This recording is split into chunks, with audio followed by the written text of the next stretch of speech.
seems to me that what happens in the United States, what happens in China, and what happens in their interactions, especially in the economic sphere, are as important for the future of the world as any other developments that are going to play out over the next several years.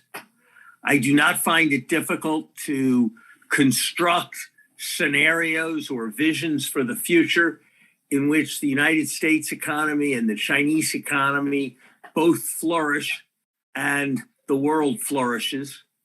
Unfortunately, I do not find it difficult to create scenarios in which the United States economy encounters substantial difficulty, the Chinese economy encounters substantial difficulty, and the world plays out in conflict and much less human achievement than otherwise would have been possible. I find it difficult to imagine scenarios in which the United States succeeds, China does not, and the world works out well, or to imagine scenarios in which China succeeds and the United States does not, and the world works out well. That means that the United States and China are engaged in what mathematicians would call a positive sum game.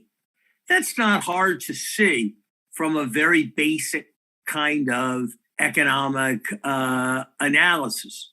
Two entities in economics can be competitors. One can be the customer of the other, or one can be the supplier to the other. If you think about it, it's good when your customer gets richer.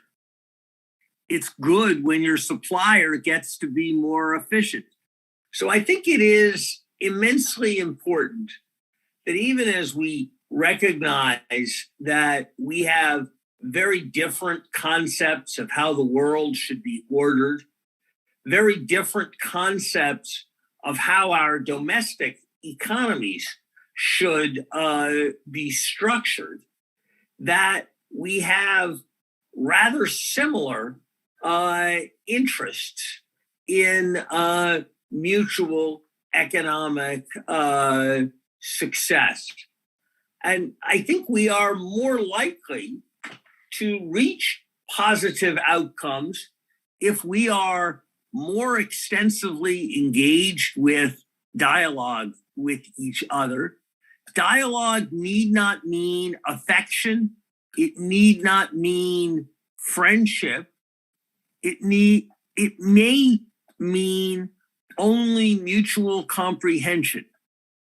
But that kind of mutual comprehension is, I think, something that is going to be very, very important going further. I am concerned by developments on both sides of the Pacific. It sometimes seems to me that in the United States, every official wants to have a firmer posture towards China than the average position. And when everyone wants to get to a certain place relative to the average, there is a natural and adverse escalatory cycle. And so my hope is that there will be a growing recognition that the United States and China are like two strong men in a rowboat, a lifeboat, in a turbulent sea a long way from the shore.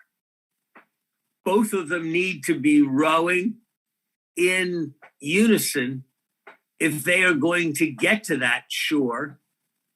And their feelings are not really what's important. Their appreciation for each other's lifestyle is not what's important. What is important is getting their pulling of the oars into some kind of unison so that both can get to the shore, survive, and flourish.